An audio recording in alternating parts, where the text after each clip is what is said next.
Hello बच्चों। Physics with आशीष में एक बार फिर आपका स्वागत है। आज अपन ट्वेल्थ क्लास का जो अपना वो पहले लगभग 2 वीक पहले मैंने एक वीडियो बनाया था, आज अपन उसको आगे की तरफ कंटिन्यू करेंगे। ठीक है, आज अपन पढ़ने वाले हैं यूनिट ऑफ चार्ज। ये जस्ट उसके बाद का ही पोर्शन है। तो यूनिट ऑफ चार्ज की अपन लोग बात करेंगे। यूनिट ऑफ चार्ज की बात करें तो सब जानते हैं, सबसे जो ऐसा यूनिट होती है इसकी, वो कूलम होती है। क्या होती है? कूलम। मैंने कहा एमकेएस पद्धति में अपन मात्रा की बात करें तो एम्पियर इंटू सेकंड होती है। ये ध्यान में रखना पड़ेगा, इसमें कोई समझाने वाली बात नहीं है। सीजीएस पद्धति की बात करें तो अपन ने कहा स्टेट कूलम अपन बोल सकते हैं। ईएसयू और फ्रैंकलिन भी इसका नाम है, फ्रैंकलिन साइंटिस्ट था, उनके नाम पर है ये।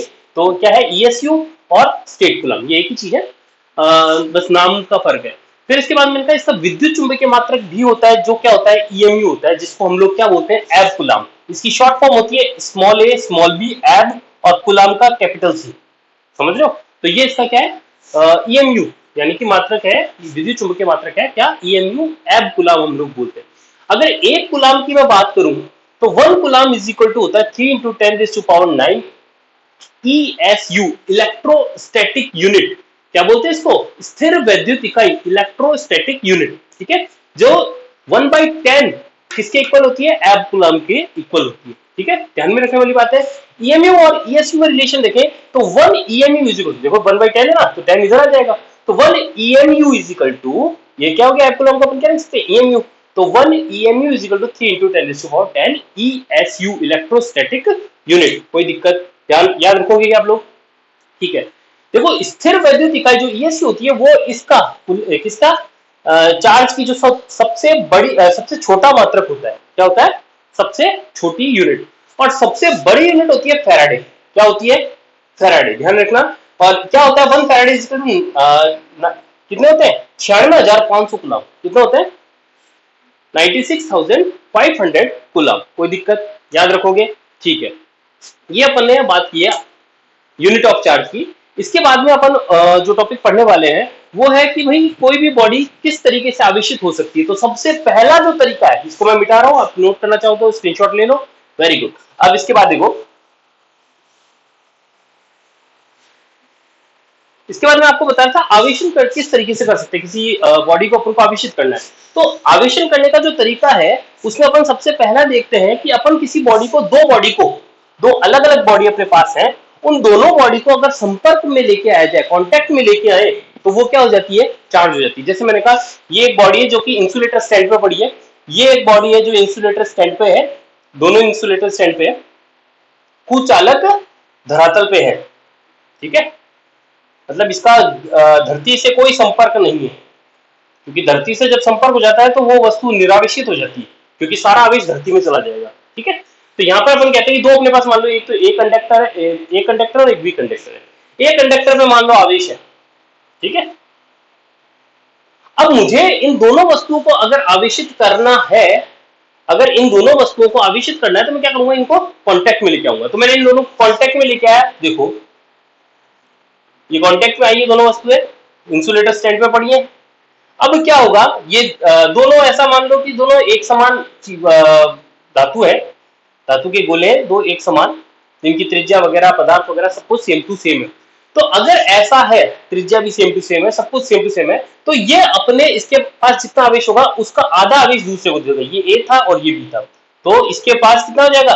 आवेश जो है वो एक समान रूप से वितरित हो जाएगा। ठीक है, दोनों आधे आधे जाएंगे। जैसे मान लो इसके पास क्यू आवेश है और दोनों एक समान है, तो यहाँ पे Q/2 आ जाएगा और यहाँ पे भी Q/2 आ जाएगा। ये दोनों को संपर्कित करने पर इन पर आवेश क्या हो जाएंगे? एक दूसरे में वितरण हो जाएगा, एक दूसरे में चले जाएंगे। जब हम इन दोनों को वापस अलग अलग करेंगे, ये ए है और ये बी है, इंसुलेटर स्टैंड पे है ही, अब ये क्या हो जाएगा? अपने आवेशों को आधा आधा रख लेते हैं। इस प्रकार से एक निरावेशित बॉडी को हम आवेशित कर सकते हैं। ठीक है, एक अनचार्ज बॉडी को चार्ज हम लोग कर सकते हैं। कर लोगे क्या? कोई दिक्कत? समझ में आया? सिंपल सी बात है, कोई हाई फाई बात मैंने बताई नहीं है।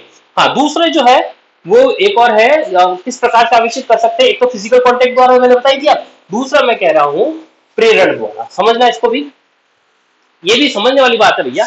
आवेश की मात्रक जो है वो थोड़ा छोटा मोटा एक आधा नंबर का क्वेश्चन पूछा जा सकता है, लेकिन फिलहाल जो है अभी अपन ये आवेशन की विधि जो पढ़ रहे हैं वो कोई एग्जाम में पूछी नहीं जाती। ठीक है ना, पता होनी चाहिए। एक तो मैंने बता दिया फिजिकल कांटेक्ट के द्वारा, ठीक है।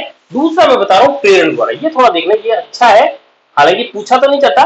प्रेरण, प्रेरण में क्या है कि दो बॉडी जो है उनको अपन बिना फिजिकल कांटेक्ट में लाए, बिना टच किए हुए आवेशित करते हैं। कैसे, देखो मैंने कहा एक बॉडी है जो कि इंसुलेटर स्टैंड पे है, ठीक है।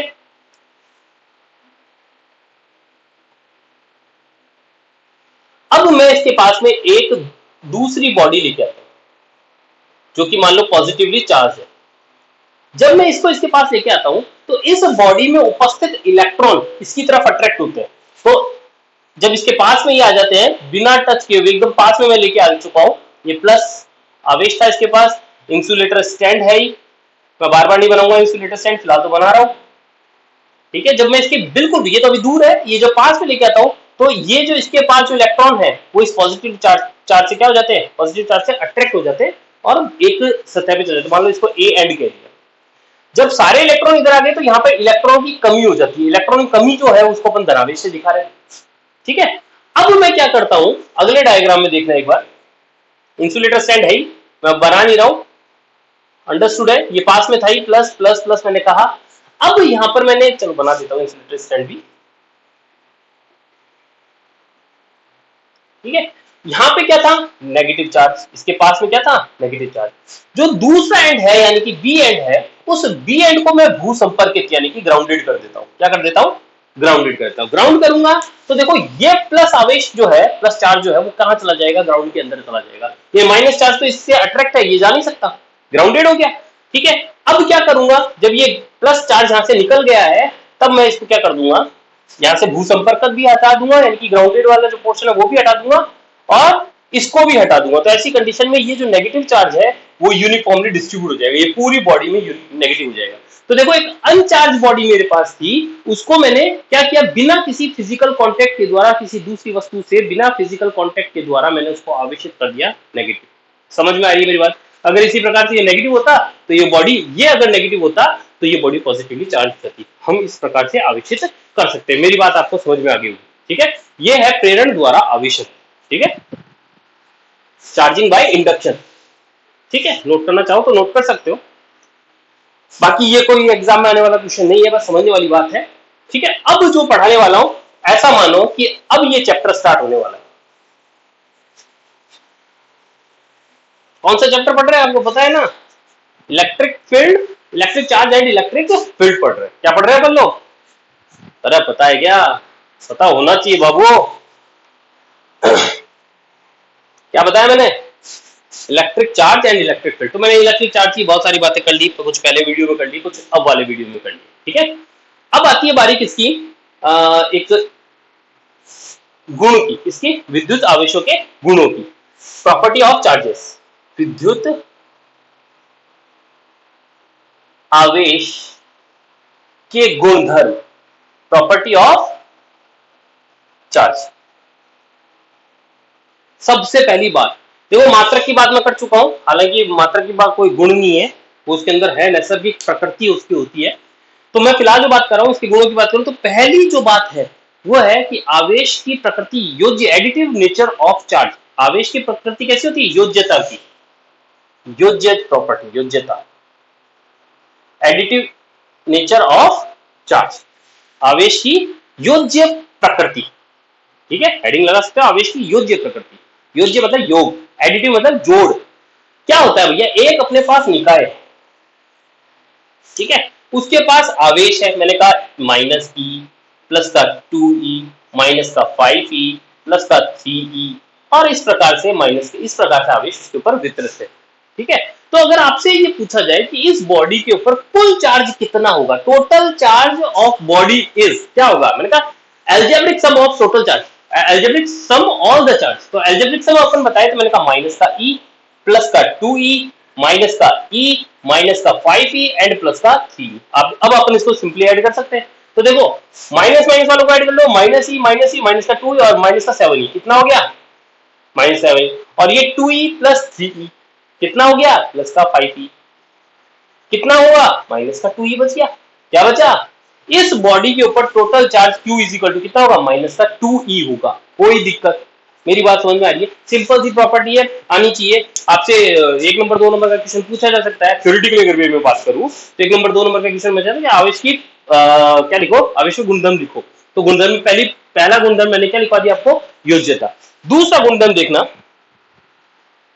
मिटा रहा हूं उसको, सिंपल है, कोई बड़ी बात नहीं है इसमें। दूसरी प्रॉपर्टी,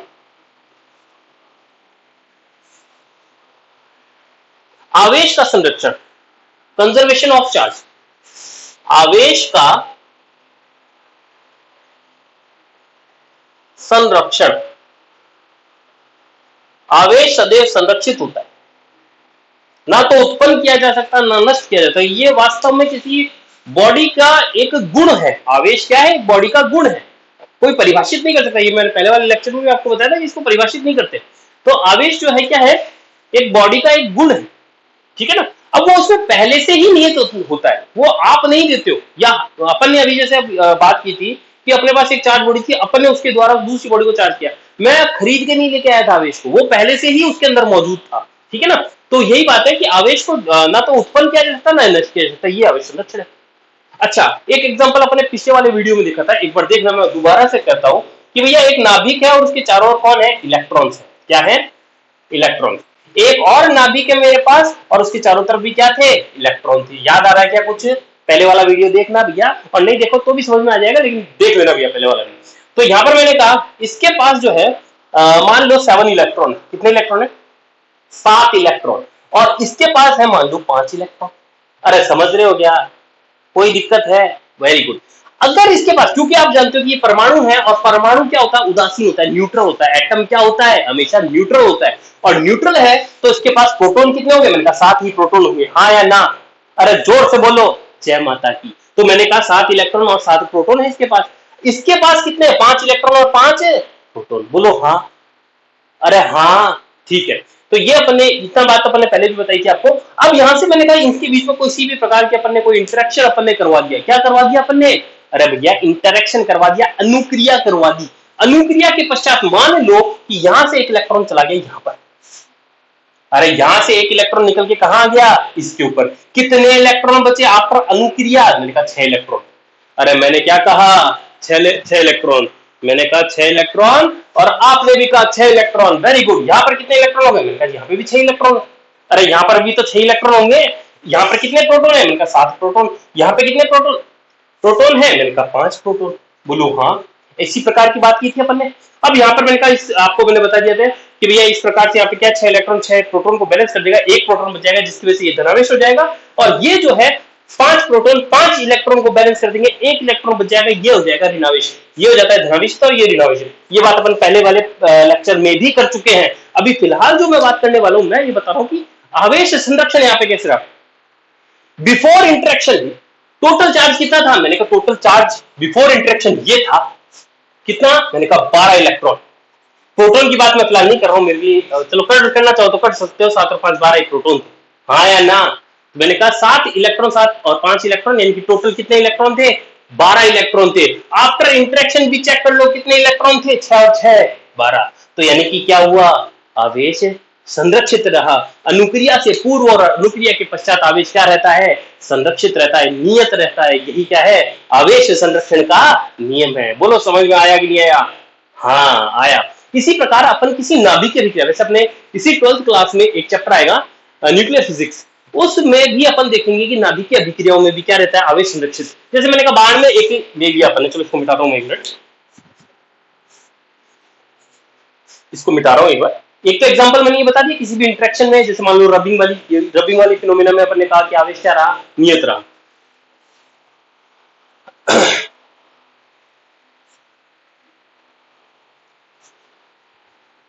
हाँ, तो मैं बता रहा था क्या, दूसरा एग्जांपल मैंने कहा न्यूक्लियर जो रिएक्शंस होती है उनमें भी आवेश क्या रहता है, नियत रहता है। जैसे एग्जांपल मैंने कहा 92 यूरेनियम 2, वैसे अगर नहीं समझ में आए तो कोई दिक्कत नहीं है ये वाली रिएक्शन, क्योंकि ये वाली रिएक्शन हम न्यूक्लियर फिजिक्स में दोबारा पढ़ेंगे।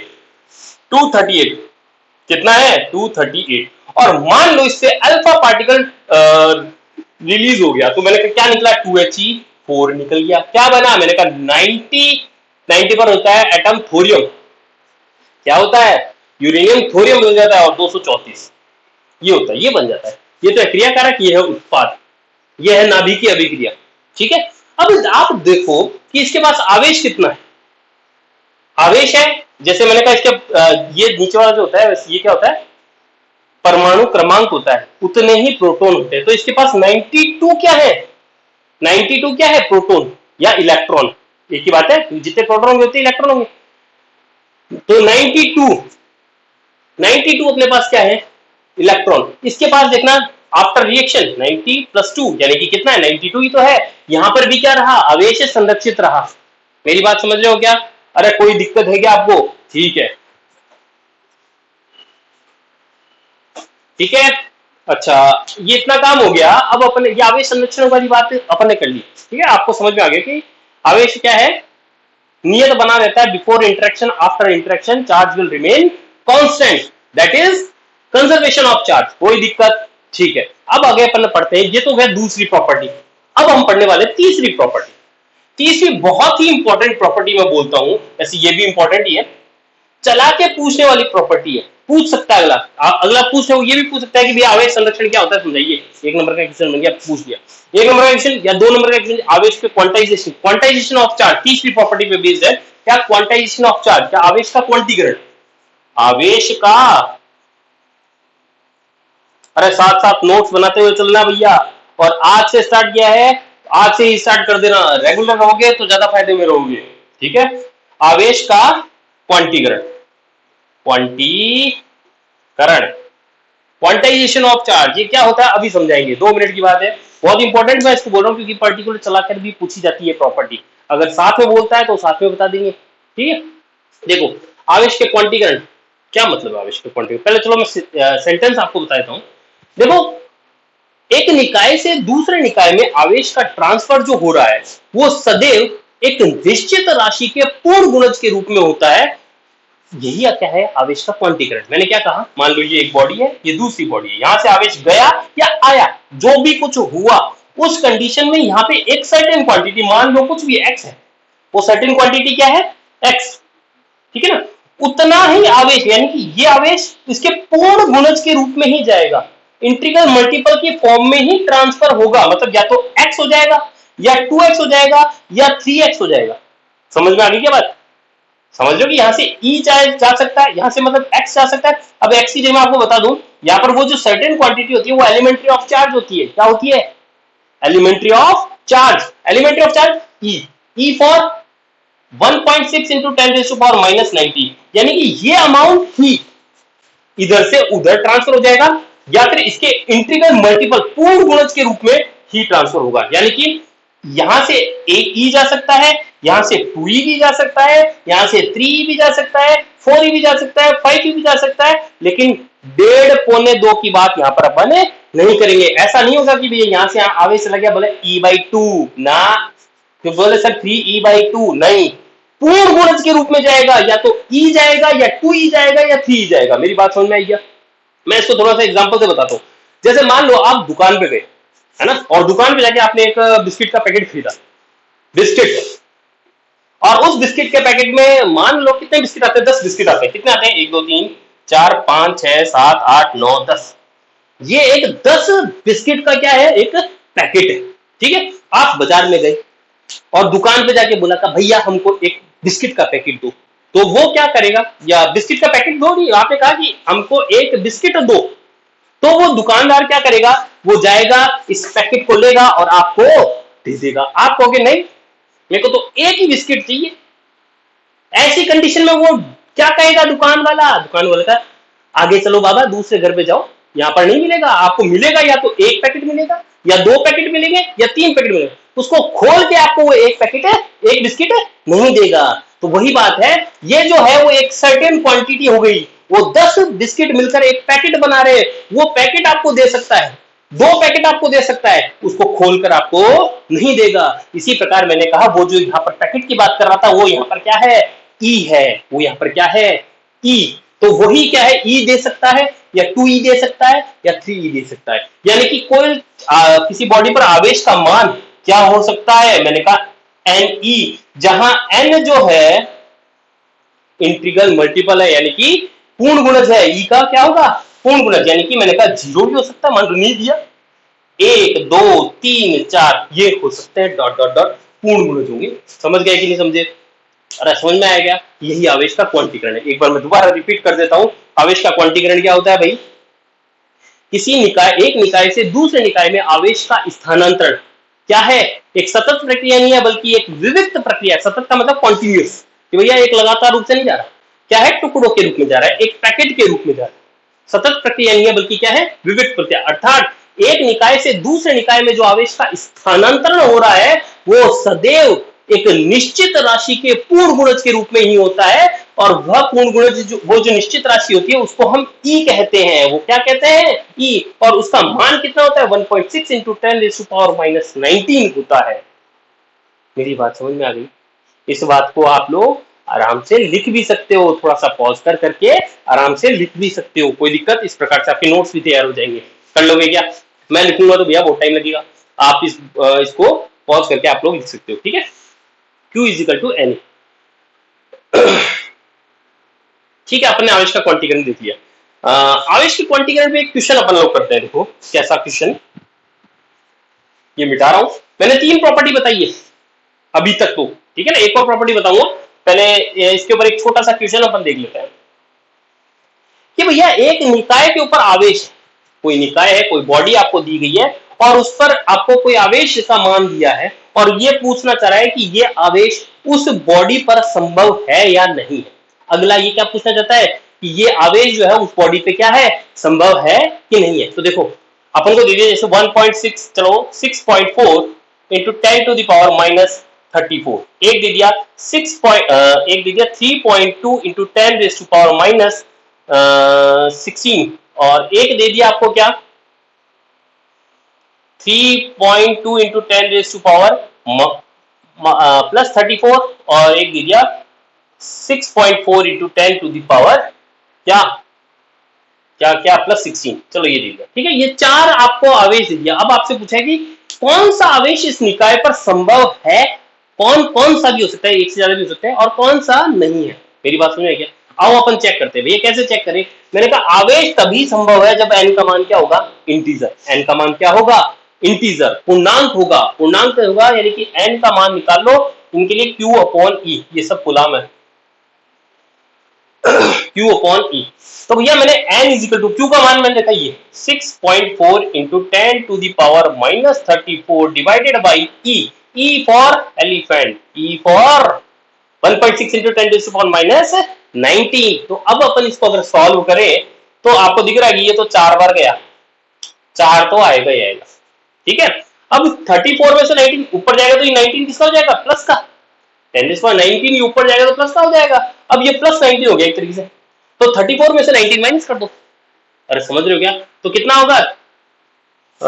9 5 14, 10⁻⁻15 हो गया क्या? अरे सही बोल रहा हूँ क्या? 9 5 24, बिल्कुल सही बोल रहा हूँ, यही तो होगा, माइनस का 15। क्या ये संभव है? 4 पूर्णांक आ गया कि नहीं आ गया? तो क्या ये संभव है उस निकाय पर? अरे सर सही बताओ, संभव है कि नहीं है? ये संभव नहीं है। क्यों नहीं है भैया? क्योंकि 4/10⁻15 है ये। अरे 10⁻15 का मतलब समझते हो क्या? 1 2 3 4 5 6 7 8 9 10 11 12 13 15। अरे हाँ कि ना? ऐसे ही तो होगा। अब इसका भाग लगाओगे तो यहाँ पे पॉइंट 1 2 3 4 5 6 7 8 9 10 15 16 4 यहाँ पे आएगा। यानी क्या ये पॉइंट के बाद में है? क्या ये पूर्णांक है? मैंने कहा नहीं। तो ये जो चार्ज है वो संभव नहीं है। बोलो समझ में आएगी? नोट कर लो फटाफट। कर लिया होगा, वेरी गुड। अगला देखो, अगर मैंने कहा आपको ये तो समझ में आया नहीं, ये ऊपर क्यों रखा है, ये नीचे क्यों रखा है? भैया ई का मान तो ये है ही, और क्यू जो है मुझे ये दे रखा है। किसी निकाय पे ये चार्ज संभव, एन का मान इंटीजर नहीं है इसलिए संभव नहीं है। दूसरा ये रख के देख लो, ये रख के देखते हैं। आओ, अरे आओ ये रख के देखते हैं हम। देखो कैसे रखते हैं। पहला वाला संभव नहीं है, दूसरा वाला देखते हैं। एन = Q = कितना है? 3.2 इंटू 10⁻⁻16, यही तो है क्यों, दूसरा वाला। और ई कितना है? मैंने कहा 1.6 इंटू 10⁻⁻19। काट दो, ये आ गया 2। ओहो इंटीजर है, देखते हैं। मैंने कहा ये ऊपर जाएगा +19, 10 कितना गया? 3। क्या ये इंटीजर है? मैंने कहा बिल्कुल इंटीजर है, पूर्णांक है ये 2000। एन संभव है, तो ये तो संभव है। आओ तीसरा वाला चेक करते हैं। तीसरा वाला मैंने कहा ये रहा 3.2 इंटू 10⁻34। आओ चेक करें। n is equal to 3.2 into 10 to the power plus 34 divided by कितना 1.6 into 10 raised to power minus 19। मैंने कहा n is equal to पूर्णांक है क्या? अरे पूर्णांक तो होगा 16 दूनी 32 2, और ये ऊपर जाएगा तो प्लस का ही रहेगा। अरे कितना हो जाएगा 10 रेज़ टू पावर कितना हो गया 34 और 9 9 4 13 43 और 53 हो गए। प्लस का 53 तो संभव है क्या? बिल्कुल है। अरे 53 हो गए, कोई बात नहीं, 2 गुना 1 2 3 4 53 पार लगाते रहना, तो कितना आ जाएगा? ये भी संभव है। ठीक है, चौथा वाला संभव है क्या? चेक कर लेते हैं। मैंने कहा देखो चौथा वाला क्या है 6.4 into 10 raise to power plus 16 divided by 1.6 into 10 raise to power minus 19। कितना हो जाएगा 16 चौक 64 4 गुणा 10 की पावर माइनस 3। अरे संभव है क्या?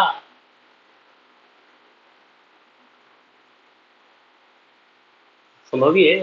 अरे क्या हो गया 10 प्लस 16 है ना, ऊपर दे रखा है, और नीचे माइनस 19 है, तो ये क्या हो गया 19 ऊपर जाएगा तो संभव ही है प्लस का हो गया। इससे पहले वाला क्या था प्लस 34 था और नीचे माइनस 19 था, वो भी संभव था, ये भी संभव है। ठीक है, ये संभव है तीनों, और ऊपर वाला एक असंभव हो गया। अरे सही बोल रहा हूँ क्या मैं? कोई कैलकुलेशन मिस्टेक होगी तो बता देना कमेंट करके। ठीक है, मैं कर देता हूँ, मेरा कोई भरोसा नहीं। ठीक है, वेरी गुड, सही है रे, कोई गलती नहीं है। ये अपन ने निकाला क्या, ये आवेश संभव है या नहीं है। ठीक है, आवेश का क्वांटीकरण हो गया। आवेश के बारे में एक बात और बता देता हूं आपको। क्या? अच्छा हाँ, इसका एक एक्सेप्शनल केस भी होता है, क्वार्क पार्टिकल्स। हालांकि अपने सिलेबस का पार्ट नहीं है वो। क्वार्क पार्टिकल जो होते हैं वो जो है इसका एक्सेप्शनल केस है, जिसमें आवेश जो है E/2 E/3 की फॉर्म में भी ट्रांसफर होता है, लेकिन फिलहाल वो अपने सिलेबस का पार्ट नहीं। हमेशा अपने लिए क्या रहेगा, आवेश क्वांटीकृत ही रहेगा। एक और बात बताते हैं कि भैया एक कूलाम आवेश में कितने इलेक्ट्रॉन होते हैं। एक कूलाम आवेश में कितने इलेक्ट्रॉन होते हैं? क्वेश्चन लिख लो, चाहे क्वेश्चन बोल के लिखो कि क्या एक कूलाम आवेश में इलेक्ट्रॉनों की संख्या कितनी होती है? संख्या ज्ञात करो। संख्या इज इक्वल टू ज्ञात करो। एन पूछता है तो मैंने कहा एन इज इक्वल टू वही क्यू अपॉन ई होता है। एन बराबर कितना होता है? क्यू तो दे रखा है एक कूलाम, और कितना दे रखा है एक कूलाम। ई का मान कितना होता है 1.6 into 10 to the power minus 19, यही तो होता है। इसको सॉल्व करते हैं तो शायद आता है 6.25 इंटू 10 टू द पावर 18। आप चेक कर लेना भैया, इतने इलेक्ट्रॉन होते हैं आवेश में, याद रखना। एक कूलाम आवेश में कितने इलेक्ट्रॉन होते हैं?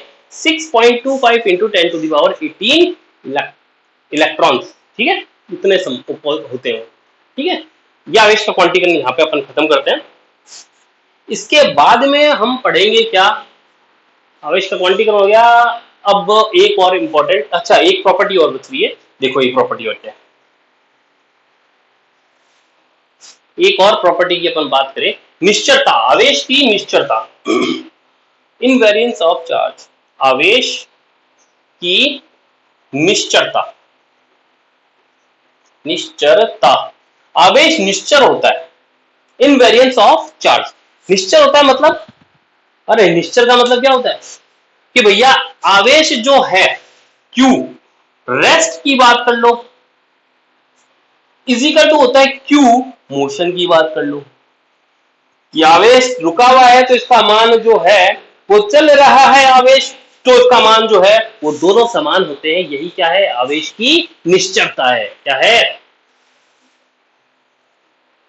यानी कि आवेश फ्रेम ऑफ रेफरेंस पर डिपेंडेंट नहीं है, ये इसका मतलब हो गया।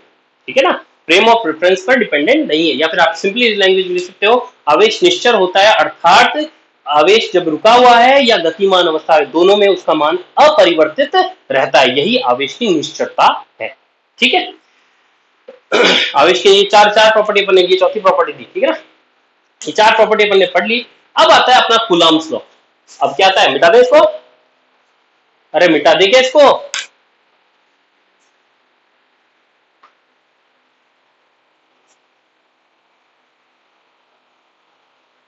Coulomb's law.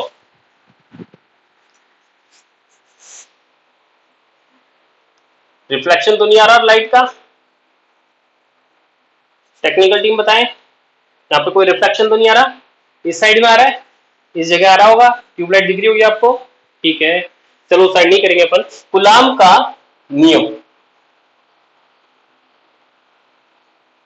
कूलाम का नियम थोड़ा सा एडजस्ट कर लेते हैं अपन सेटिंग।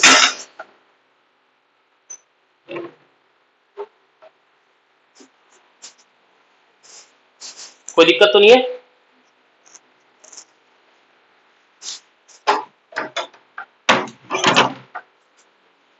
हाँ, कूलाम का नियम, कूलाम का नियम क्या है भैया? दो आवेश हैं, दो आवेश हैं Q1 और Q2।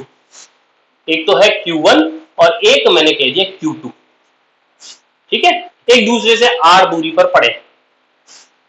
Q1 और Q2 दो आवेश हैं जो कि r दूरी पर रखे, ठीक है। तो कूलाम भैया ने कहा कि इन दोनों के मध्य लगने वाला बल जो होगा दोनों आवेशों के गुणनफल के समानुपाती तथा उनकी बीच की दूरी के वर्ग के व्युत्क्रमानुपाती होता है। यही कूलाम का नियम है, जो मैंने बोला है। पॉज करके लिख लेना, एक बार दोबारा बोल रहा हूं, सुन लो।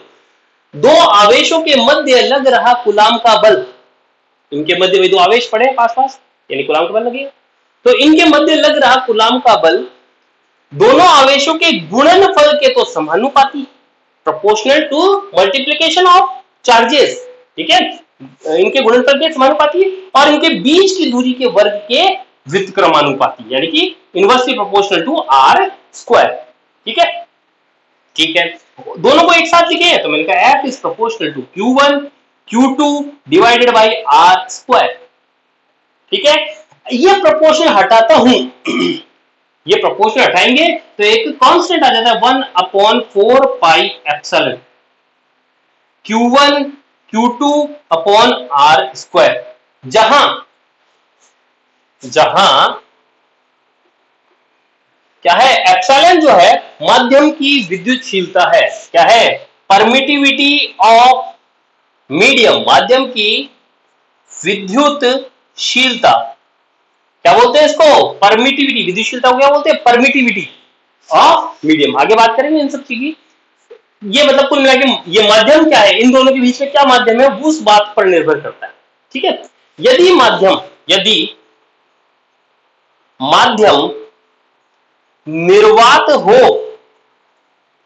निर्वात होगा तो क्या होगा? मैंने कहा F इज इक्वल टू हो जाएगा 1/4 pi epsilon naught Q1 Q2 upon R square, जहां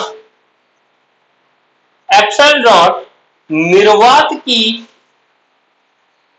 विद्युतशीलता है, परमिटिविटी ऑफ वैक्यूम, जिसका मान 8.854 इंटू 10⁻⁻12। इसकी यूनिट और बता सकते हो क्या एप्सिलॉन नॉट की? एप्सिलॉन उठा के यहां रखो, एफ को उठा के यहां रख दो, मनी मन में रखना है। एप्सिलॉन उठा के यहां रखो, एफ को यहां रखो, तो ऊपर तो क्या कूलाम स्क्वायर और एफ नीचे गया तो ये बन गया न्यूटन। 4 पाई की कोई यूनिट नहीं होती है, न्यूटन, और आर का स्क्वायर क्या हो जाएगा? Metre square. ये एप्सिलॉन की ये क्या हो जाएगी? मात्रक, ठीक। इसको हम लोग 1/4 पाई एप्सिलॉन को 1/4 पाई एप्सिलॉन जो है इसको हम एक नया कांस्टेंट के का नाम देते हैं, जिसका मान हो जाता है 9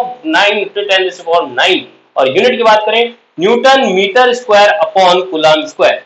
यानी कि इस प्रकार से ये फॉर्मूला हो जाएगा F is equal to K Q1 Q2 upon R square. बोलो कोई दिक्कत? अरे आया कि नहीं आया? K का मान क्या होता है? 9 इंटू 10 ये जो K है वो 9 इंटू 10⁹ न्यूटन मीटर स्क्वायर पर कूलाम स्क्वायर होता है, ठीक है। अगर सीजीएस की बात करें तो K का मान 1 होता है। इन CGS value of K is 1। क्या होती है? K की वैल्यू 1 होती है, ध्यान रखो भैया। वेरी गुड, ये था कूलाम का नियम। बोलो कोई दिक्कत? नोट कर लो एक बार फटाफट से।